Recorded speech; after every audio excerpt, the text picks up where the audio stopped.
എല്ലാ പ്രിയപ്പെട്ടവർക്കും ക്രിസ്തുയേശുവിൻ്റെ നിസ്തുല നാമത്തിൽ സ്നേഹവന്ദനം. ഇന്നത്തെ നമ്മുടെ പ്രഭാത ധ്യാനത്തിനായി ലൂക്കോസ് എഴുതിയ സുവിശേഷം 19-ാം അധ്യായത്തിൻ്റെ 10-ാം വാക്യം. ലൂക്കോസ് 19:10. കാണാതെ പോയതിനെ തിരഞ്ഞ് രക്ഷിപ്പാനല്ലോ മനുഷ്യപുത്രൻ വന്നത് എന്ന് പറഞ്ഞു. കർത്താവിൻ്റെ പരിശുദ്ധ നാമം വാഴ്ത്തപ്പെടുമാറാകട്ടെ. പുതിയ ഒരു ദിനത്തിൻ്റെ പ്രഭാതത്തിലേക്ക് നമ്മൾ എത്തിയിരിക്കുന്നു. 139-ാം സങ്കീർത്തനത്തിൻ്റെ 7 മുതലുള്ള വാക്യങ്ങളാണ് ചിന്തയ്ക്ക് നമ്മൾ തിരഞ്ഞെടുത്തത്. അതിന് ഉപോത്ബലകമായ മറ്റൊരു വാക്യമാണ് ഇന്ന് വായിച്ചത്. ദൈവത്തിൽ നിന്നും ഓടി അകലാൻ സാധിക്കില്ല. എവിടേക്ക് ഓടിപ്പാഞ്ഞാലും അവിടെയെല്ലാം ദൈവം നമ്മളെ അന്വേഷിച്ചു വരുന്നു എന്ന ചിന്ത. കർത്താവ് തൻ്റെ ശിഷ്യന്മാരോട് പറഞ്ഞു, കാണാതെ പോയതിനെ തിരഞ്ഞ് രക്ഷിപ്പാൻ ഞാൻ വന്നിരിക്കുന്നു. സങ്കീർത്തനക്കാരൻ പറയുന്നു, പാതാളത്തിൽ എൻ്റെ കിടക്ക വിരിച്ചാൽ നീ അവിടെ ഉണ്ട്. ദൈവത്തിൻ്റെ അധികാരം പാതാളത്തിലെത്തുകയില്ല. അത് നരകാധിപതിയായ സാത്താൻ്റെ ആധിപത്യത്തിലാണ് എന്ന് ചിന്തിക്കാം. വളരെ വർഷങ്ങൾക്ക് മുൻപ് കേരളത്തിൽ തിരുവിതാംകൂറും കൊച്ചിയും മലബാറുമായി വിഭജിക്കപ്പെട്ടിരുന്നു. അക്കാലത്ത് തിരുവിതാംകൂറിൽ നിരോധിക്കപ്പെട്ട പലരും മലബാറിലേക്ക് പലായനം ചെയ്യുമായിരുന്നു. അവിടെ അവർക്ക് അഭയം ലഭിച്ചു. അധാർമികതയുടെയും അരാജകത്വത്തിൻ്റെയും മാർഗത്തിൽ ചരിക്കുന്നവർ ചിന്തിക്കുന്നത് അവരുടെ കാര്യത്തിൽ ദൈവത്തിന് താല്പര്യമൊന്നുമില്ല. കാരണം അവർ പാപത്തിലും തിന്മയിലുമാണല്ലോ ജീവിക്കുന്നത്. God will no longer be interested in me. ഇങ്ങനെ ചിന്തിച്ച് കൂടുതൽ മ്ലേച്ഛതയിലേക്ക് വഴുതിപ്പോകുന്നു. ചെളിവെള്ളത്തിൽ കാൽ വഴുതി വീണ ഒരു കുട്ടി ചെളിയിൽ തന്നെ വീണ് ഉരുളാൻ സാഹസപ്പെടുന്നത് പോലെയാണ് അങ്ങനെയുള്ളവരുടെ മനോഭാവം. എന്നാൽ ഒരു യാഥാർത്ഥ്യം സങ്കീർത്തനക്കാരൻ വെളിപ്പെടുത്തുന്നു. നരകീയമായ അനുഭവത്തിലെത്തി അതിൽ തുടരുകയാണെങ്കിലും ദൈവകൃപ അവിടേക്ക് വന്നെത്താതിരിക്കില്ല. ഫ്രാൻസിസ് തോംസൺ എഴുതിയ സ്വർഗത്തിലെ വേട്ടപ്പട്ടി, ദ ഹൗണ്ട് ഓഫ് ഹെവൻ എന്ന ആത്മകഥാപരമായ സുപ്രസിദ്ധ കഥ ഒരനുഭവമാണ് വ്യക്തമാക്കുന്നത്. ഇദ്ദേഹം, അതായത് ഫ്രാൻസിസ്, ദൈവത്തിൽ നിന്ന് ഒളിച്ചോട്ടം നടത്തിയ വ്യക്തിയായിരുന്നു. ആത്മീയമായ അന്തരീക്ഷമുള്ള ഒരു കുടുംബത്തിലാണ് ജനിച്ചത്. യൗവനത്തിൽ ഒരു വൈദികനാകാൻ ആഗ്രഹിച്ച് സെമിനാരി പഠനത്തിന് പോയി.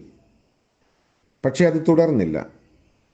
പിന്നീട് വൈദ്യശാസ്ത്ര അഭ്യസനത്തിന് ശ്രമിച്ചു. അതും പൂർത്തിയാക്കാൻ കഴിഞ്ഞില്ല. അലസത, ജഡീക ഉല്ലാസങ്ങളിലുള്ള അമിത ആവേശം, ഇതെല്ലാം കാരണം ലക്ഷ്യബോധമില്ലാത്ത ഒരു പാതയിലേക്ക് ചെന്നെത്തി. പിന്നീട് മദ്യത്തിലും മയക്കുമരുന്നിലുമൊക്കെ അദ്ദേഹം അകപ്പെട്ടു. ലണ്ടൻ നഗരത്തിലെ തെരുവുകൾ അദ്ദേഹത്തിന് ശരണമായി. തീപ്പെട്ടി വിറ്റും ഷൂ പോളിഷ് ചെയ്തു കൊടുത്തും കുതിരകളെ പരിചരിച്ചുമൊക്കെ ജീവിതം തള്ളിവിട്ടു. പക്ഷേ നൈസർഗികമായ ഒരു വലിയ വരം അയാൾക്കുണ്ടായിരുന്നു: കവിത എഴുതാനുള്ള കഴിവ്. രചിച്ച ചില കവിതകൾ പ്രസിദ്ധ പത്രാധിപരും പ്രസാധകനുമായ വിൽഫ്രഡ് മെയ്നലിന് അയച്ചു കൊടുത്തു. ആ കവിതകളുടെ കർത്താവിനെ മെയ്നൽ കണ്ടെത്തി അദ്ദേഹത്തോടൊപ്പം ചേർത്ത് നിർത്തി. കുത്തഴിഞ്ഞ ജീവിതത്തിന് അങ്ങനെ ഒരു വിരാമമുണ്ടായി. ഫ്രാൻസിസ് ഒരു പുതിയ മനുഷ്യനായി തീർന്നു. അദ്ദേഹം സ്വന്തം അനുഭവത്തെ അടിസ്ഥാനമാക്കി രചിച്ച സ്വർഗത്തിലെ വേട്ടപ്പട്ടിയുടെ ആശയം ഇങ്ങനെയാണ്: ഞാൻ അവനെ വിട്ടോടി. അഹോരാത്രങ്ങൾ അല്ല, ആണ്ടുകൾ തന്നെ പിന്നിട്ടു. എൻ്റെ ഇരുളടഞ്ഞ ഹൃദയ ഗോഹരങ്ങളിലും ചുറ്റിച്ചുഴലുന്ന ചിന്താസരണികളിലും കണ്ണുനീർ താഴ്വരകളിലും ഞാൻ ഒളിച്ചോടി. ചിരിയുടെ ഒഴുക്കിലും പ്രതീക്ഷകളുടെ പ്രവാഹത്തിലും ഞാൻ പാഞ്ഞുഴന്നു. സാഹസിക പ്രയത്നങ്ങളിലൂടെയും ഒരു വില്ല് കണക്കെ ഞാൻ പറന്നു. ഭീതിയുടെ വിലങ്ങുകളും അന്ധകാരത്തിൻ്റെ കിടങ്ങുകളും നിരാശാ ഗർത്തങ്ങളും ശൂന്യ സ്ഥലങ്ങളും ഞാൻ പിന്നിലാക്കിയെങ്കിലും ദിവ്യ സ്നേഹമാകുന്ന സ്വർഗത്തിലെ ആ വേട്ടപ്പട്ടിയുടെ ക്ഷീണ പാദങ്ങൾ എന്നെ തേടി അനുധാവനം ചെയ്തുകൊണ്ടിരുന്നു. അതുകൊണ്ട് സ്വർഗത്തിലെ ദൈവത്തിൻ്റെ സാന്നിധ്യത്തിൽ നിന്ന്, കരങ്ങളിൽ നിന്ന് രക്ഷപ്പെടുക സാധ്യമല്ല എന്ന് വ്യക്തമാക്കുന്നു. അതുകൊണ്ടാണ് യേശു ക്രിസ്തു പറഞ്ഞത്, ഞാൻ നീതിമാന്മാരെ അല്ല പാപികളെ അത്രേ വിളിപ്പാൻ വന്നത്. മനുഷ്യപുത്രൻ കാണാതെ പോയതിനെ അന്വേഷിച്ച് രക്ഷിപ്പാൻ വന്നു. സുവിശേഷത്തിൻ്റെ ഏറ്റവും ആകർഷകമായ വസ്തുത ക്രിസ്തുയേശു പാപികളെ തേടി രക്ഷിക്കുന്നു എന്നുള്ളതാണ്. ക്രിസ്തുയേശു പാപികളെ രക്ഷിപ്പാൻ ലോകത്തിൽ വന്നു എന്നത് വിശ്വാസ്യവും എല്ലാവരും അംഗീകരിപ്പാൻ യോഗ്യവുമായ വചനമാണ്. തിമോഥെയോസിന് എഴുതിയ 1-ാം ലേഖനത്തിൽ 1-ാം അധ്യായത്തിൽ പൗലോസ് അതെടുത്ത് സൂചിപ്പിക്കുന്നു.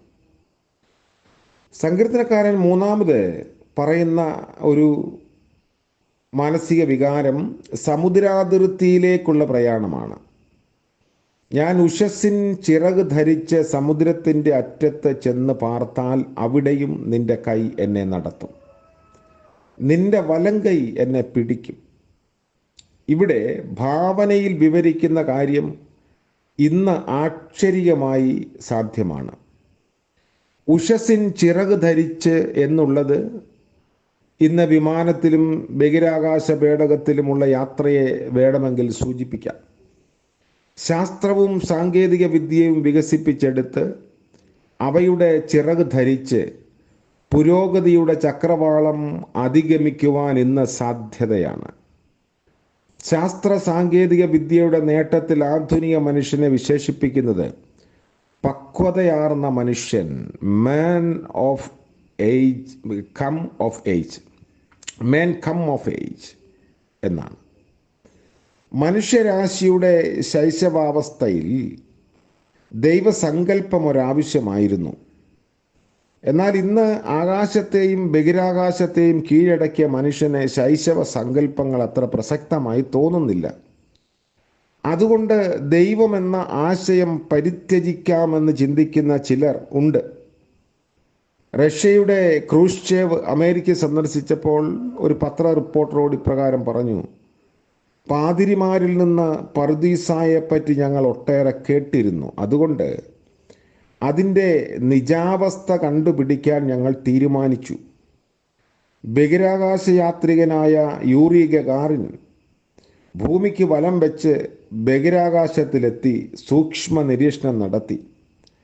അവിടെ എങ്ങും പറുദീസായോ സ്വർഗമോ ഒന്നും കണ്ടില്ല. രണ്ടാമത്തെ യാത്രികനായ ഹെർമൻ ടീറ്റോ പോയപ്പോഴും കൂടുതൽ വിശദമായ അന്വേഷണം നടത്താൻ ഞങ്ങൾ ആവശ്യപ്പെട്ടു. അവിടെ എങ്ങും സ്വർഗം കണ്ടില്ല എന്ന് അയാൾ റിപ്പോർട്ട് ചെയ്തു. ഇതേ വിധത്തിൽ ശാസ്ത്രത്തിൻ്റെ നേട്ടത്തിൽ ഊറ്റം കൊള്ളുന്ന പലരും ദൈവം അപ്രസക്തമാണെന്ന് ധരിക്കുന്നു. എന്നാൽ മികച്ച ശാസ്ത്രജ്ഞന്മാർ തന്നെ ദൈവത്തിൻ്റെ മഹത്വത്തെയും പ്രഭാവത്തെയും അംഗീകരിക്കുന്നുണ്ട്. ആകാശത്തെയും ബഹിരാകാശത്തെയും എല്ലാം ഉൾക്കൊള്ളുന്നവനായ ദൈവത്തെ അവർ അംഗീകരിക്കുന്നു. പൗലോസ് അപ്പോസ്തലൻ പറയുന്നു, അവനിലല്ലോ നാം ജീവിക്കുകയും ചരിക്കുകയും ഇരിക്കുകയും ചെയ്യുന്നത്. ഒബദ്യാവിൻ്റെ പ്രവചനത്തിൽ പറഞ്ഞിട്ടുള്ള ഒരു വാക്യം ഈ സന്ദർഭത്തിൽ നമുക്ക് ഇതിനോട് കൂട്ടിച്ചേർക്കാം. കഴുകനെ പോലെ ഉയർന്നാലും നക്ഷത്രങ്ങളുടെ ഇടയിൽ കൂടുവച്ചാലും അവിടെ നിന്ന് ഞാൻ നിന്നെ ഇറക്കും. പുതിയ ദിനത്തിൻ്റെ പ്രഭാതത്തിൽ ഈ ചിന്ത നമ്മളെ ഭരിക്കട്ടെ. ഏത് അകലങ്ങളിലേക്ക് പോകാം എന്ന് ആഗ്രഹിച്ചാലും ദൈവത്തിൻ്റെ സാന്നിധ്യമില്ലാത്ത ഒരിടവുമില്ല. ഓടി ഒളിക്കാനാവില്ല. ദൈവത്തിൻ്റെ കണ്ണുകൾ നമ്മളെ കാണുന്നു, കരം നമ്മെ തേടി എത്തുന്നു. അതുകൊണ്ട് പാപികളെ രക്ഷിപ്പാൻ ലോകത്തിൽ വന്ന കർത്താവ് നമ്മെയും തേടി വരുന്നു. സ്വർഗത്തിൽ നിന്ന് ഭൂമിയിലേക്ക് മനുഷ്യനായി ദൈവം പിറന്നു എന്നത് തന്നെയാണ് ലോകത്തിലെ ഏറ്റവും വലിയ അതിശയം.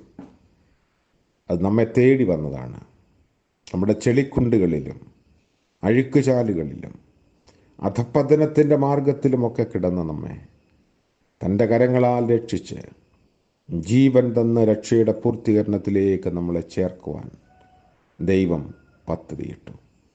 ഇന്ന് അനുഗ്രഹത്തിൻ്റെയും നന്മയുടെയും സന്തോഷത്തിൻ്റെയും ഒരു പകലായി ദൈവം നമുക്ക് നൽകട്ടെ. പ്രാർത്ഥിക്കാം. നീതിമാനായ വാഴ്ത്തപ്പെട്ട ദൈവമേ, സ്വർഗീയ പിതാവേ, അവിടുന്ന് ഞങ്ങളെ തേടി വരുന്നുവെന്ന് വീണ്ടും ഓർമ്മിപ്പിച്ചതിനായി സ്തോത്രം. ഞങ്ങളുടെ കണ്ടെത്തലുകളിലും അറിവുകളിലുമൊക്കെ ദൈവത്തെക്കുറിച്ച് വികൃതമായി ചിന്തിക്കുന്ന ഈ കാലഘട്ടത്തിൽ അതിൽ നിന്ന് മോചനം നേടുവാനുള്ള കൃപ നൽകണമേ.